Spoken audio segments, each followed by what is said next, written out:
What was your experience with the original animated Lady and the Tramp? Yeah, I mean, my experience with it was one of just absolute wonder at it. I think as a child, it taught me a lot about the importance of home, of family, but also of being curious about the outside world, and other, people in it. I think seeing the spaghetti scene at a young age really captured my imagination in terms of love and romance, in a real innocent way that's always stuck with me. I think, dogs, for whatever reason, and I grew up with dogs, whatever, have always resonated with me. So any dog story I was immediately sort of locked in on. I don't think, as a little boy, I don't think the romance part resonated as much. I remember even the spaghetti scene, thinking at one point, like, is spaghetti that long? And how come my spaghetti doesn't have this big long thing? And I was really more breaking down the mechanics of, and then just spent, every time I got spaghetti, just slurping it in and getting tomato sauce all over my face. But yeah, but it was definitely one of those adored movies, like many of the Disney films. For those of us who aren't familiar with this story, what is the story about? A lot. There's obviously the central romantic theme, but I think it's about two, I'm going to say people, but dogs, guiding each other to a different point of view that they feel entrenched in. He is of the belief that love and family is only the one that you can create away from people, and that humans can't be expected to be loyal ever. She's of the belief that home is where your people are and your house is, which Tessa could speak more to that. And what you ought to be loyal to. Yeah, and there are two people who are very wed to their own belief system, who end up finding a common ground, and in our movie at least, and in the animated movie too, there's a very happy result. What does this new version of Lady and the Tramp have to offer? Well, I think it has, obviously I'm partial, but, the use of many fantastic doggy performers, incredible technology in synthesizing their work and whatever sort of digital animation that they had to do. New takes on some of the ideas of the original film, and also great music, performance. What else? Wildly more diverse than the original. It feels more contemporary. It underscores, I think, even more than the original, sort of the need for shelter dogs to find homes. I think it's a delicately done updating that is just as satisfying as the original. Would you describe the process of giving voices to these puppies? It was a rolling stone, kind of. Like, it wasn't something that just sort of, fell off the truck. Charlie, our director, wanted us to kind of stay more in our own voices than anything else. We didn't want to take any big swings at, accents or anything like that. And then we had a wonderful interplay with each other. We were able to record together, and see the thing come to life as we were recording, and seeing different scenes cut together, and then altering them and improvising. Yeah, and just fun. I think, I was just always so charmed, particularly after they started shooting the scenes, when we get to come in and watch them in their scenes together. Just the idea that my voice would be coming out of this face. I know. Yeah, like, so cool.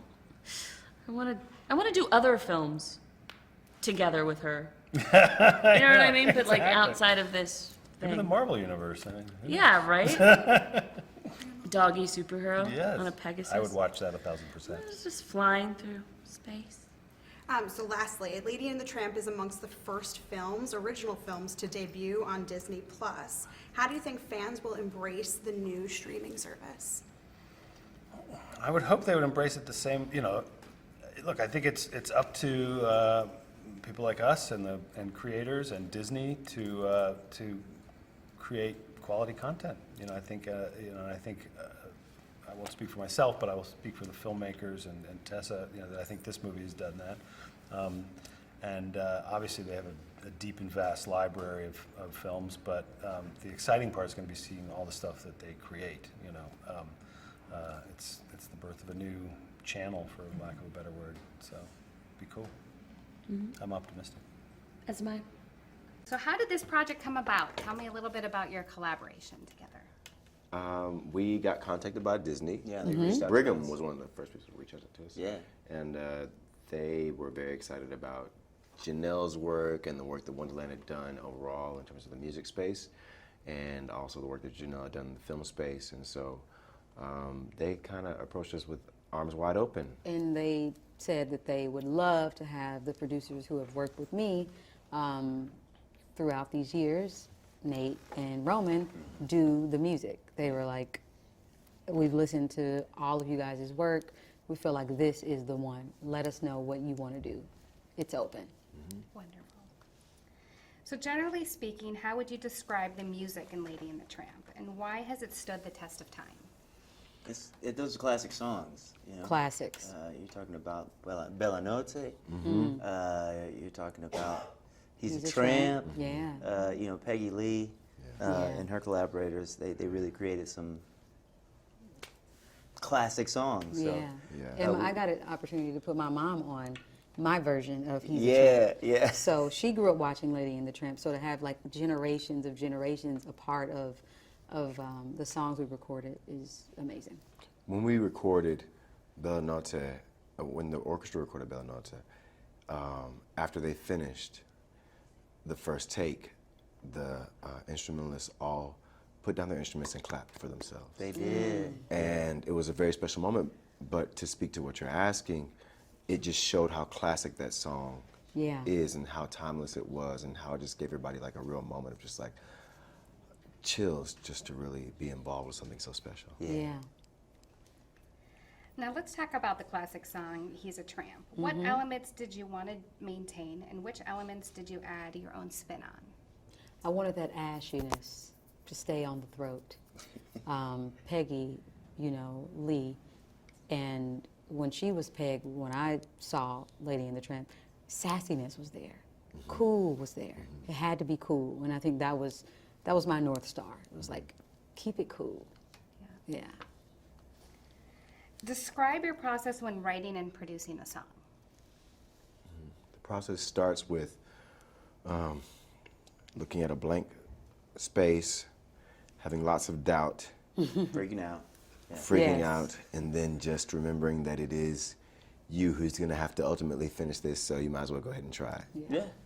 Get some shots up. Yep. And the wonderful thing was, we got a chance to meet with the chief archivalist Yes. at Disney. His name is Booker. Booker White. That was Yes. cool. And he invited us in, and we got a chance to see all the, not only the original copies of the music, Yeah. but also like a lot of the original drafts. All the sheet So music like from the 6 or original 7 stuff. versions of, He's a Tramp, or Yes. of the Cat song, Yes. or whatever it Yes. is. And you see how their processes of marking things out and changing the lyrics and Yes. adding a stanza or taking something away. So it made it feel like, oh, they went through this same process. Yeah. Nobody knows what You're not they're alone. doing. Very cool.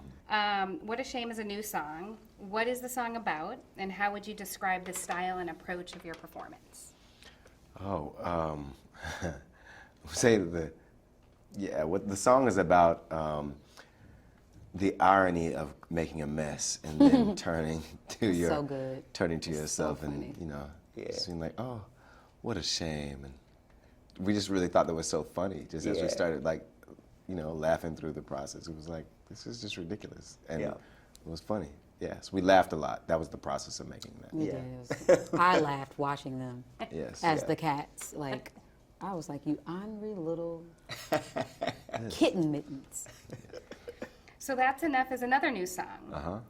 What is that song about, and how would you describe that style and approach of that performance? Well, that song is really, it was meant to wrap up, you know, the message of the film, which ultimately is that relationships are far more important than your differences and where you come from. Yeah. And that's the greatest currency. So, you know, just we tried to harp on that message. Yeah. You know, of it's enough to be together with somebody that you love, to have experiences with them, and to create new memories. Yes, because experiences are always better shared with others, especially with the ones you love. Yeah. And I love singing that song. It's such a timeless, classic piece. It's original. If I was not on the song and I just only heard it as someone sitting and listening, I would know that it was made today, you know, and that's the beautiful job that you guys both did on it, and us working together to create that. It was super important because you want all the songs to gel well together and it to feel like a cohesive through line. So what is Lady and the Tramp all about? Lady and the Tramp, two pups from different worlds, learning about each other, falling in love, and living happily ever after. What character do you voice in this film, and how would you describe her? I'm Peg. She's cool, sassy, smart, a leader, and an icon. Those bangs, iconic. Perfect. Describe the experience of lending your voice to a sassy and vivacious Lasso Apso. I probably said that wrong. Well, all I thought about was like, Peggy Lee killed it, you know. There was such a cool about and a swag that she had that I always wanted to make sure was there whenever I was talking. So I had to give my smoky, cool voice together to do Peg. You know, he's a tramp, but we love him. It's like a black woman in her body from a nightclub where she used to hang out with Frank Sinatra or Sarah Vaughan or Sammy Davis Jr. But because this was kind of in the 1900s, she was before all of that. So that's what I thought about, somebody who inspired them. Now, do you think you carry any of the personality traits of your character? Easy keepers, affectionate, and a good companion. I think I love taking care of people that I love, and I think I'm an honest person. I think Peg is honest. I don't think I'm that cool, though. I think Peg is cooler than me. How did director Charlie Bean approach the movie, and what did he convey to you during your recording sessions? Charlie was a joy to work with. Super collaborative, always wanted to know what I thought first, great listener, and excellent in terms of his ideas. Like, I was thinking this, let's try this. So we had a lot of fun too. That's the one thing that I will say about doing this project, that it was very fun. I'm a big kid, and when somebody's like, come in and just play, and play with the people you love. I got an opportunity to work with Roman John Arthur and Nate Rocket Wonder, and it was just beautiful to just have those moments. And my mom's on one of the on Lady and the Tramp. She's voicing one of the dogs in the pound. So to like have it be like a family affair. We all grew up watching it. You know, it felt full circle. Great. And last question is, why should Disney Plus subscribers see the film? So I think that the cool thing is, one, I love the representation in Lady and the Tramp this time around. Like, so many folks from different walks of lives coming together to, you know, create something special, magical. And I love the fact that pretty much all the dogs are rescue dogs, and you know, that means a lot. So let's support that. Let's support the representation that's in it, and let's support a love story about what it means to stick together despite where you come from, and what it means to learn from each other, and what it means to fall in love over a plate of spaghetti.